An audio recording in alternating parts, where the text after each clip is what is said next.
Ke Sorkar jela mentakatayau kalawan ra arphausan teli ki kali kit nongpang ne ki ambulans bathamai ban pindan kam hamangai ki district jong ke jela na ka benta ban ai ke jing sakri ba jana ye ki nongpang khamtam ban pindan kam ha ka iakhun persya ya ka khlam COVID-19 bahkan shim ye ki jing im jong ki nong shong shnong ka jela.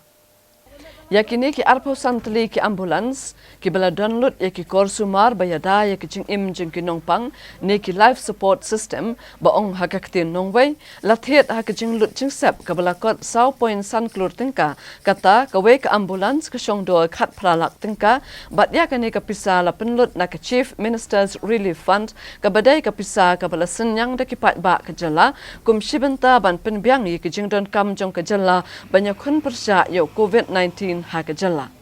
Ke Sorkar ke lathet ikini ki ambulans na ke JVK CMRF balawan ra yakin na Lucknow bat kala shimpor hadu sausngi ban 1 poi kini ki ambulans sha ke jala.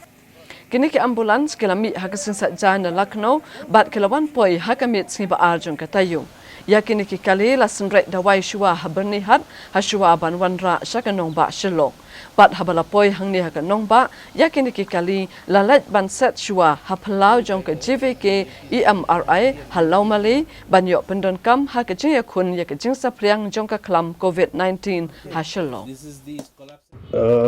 Testing kit berki ambulans bro arli gidi berun kam tam dak benta gani ka iakhun ni gani ka coronavirus. Nimna kita testing kit ini Thied, ini bawa orang Islam Thied, lah ada Thied ini testing kit tu, tegi ambulans tu di berengkam malah dengan priority. Kamu kalau mentah bun ba ladangi transfer ya kini nongtang, nak kau ke district, kau ke district, nak kau ke Senong, nak Senong hospital tu, ladang indan ki ambulans ki berbiang, ini lah ban, ai ke sekri ki berbah. Tidak ada bot ke testing kit tu kalau berengkam palat. Berkini ka ambulans tu di berengkam palat nak benta banyakhun nota ni yang jengpang coronavirus. Ini kam hoi ban follow iaka health protocol jongga government of India. Ini kam ban follow iaka protocol jongga WHO ka WHO. Bat kumjuru ladon ya ka state health advisory protocol. Ya kidi ladang ini follow kata ong da kidi ban long social distancing.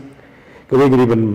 pedang kidi ki mask. Kebalai kadai ka banginum yang lum than hagunu no ka jaga bagi dia belum mensat ikti man gapor aga man ga siginta argenta bagi sai ikti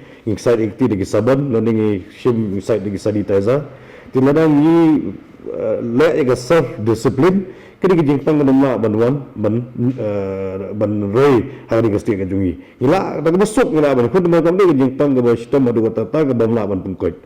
adu mentahi badan dawai medicine semua hembe gede bitang ki symptom jungi kai kita ki symptom ki bangi bapau bahai gede kita ki jing shipment de tang ki jing jerho de tang dan ta bamla ring musim tikidi gede boro jingtang ki bala don lupa kita ki jing jerho ni tai ki bayang kli laban ada gay benjam tik lada ka dengkam hi tang ka self discipline dan hi baro ni follow ya ka advisory jong ka health protocol ngatrai ngandon jing ia menyada lede nang ni jingpang.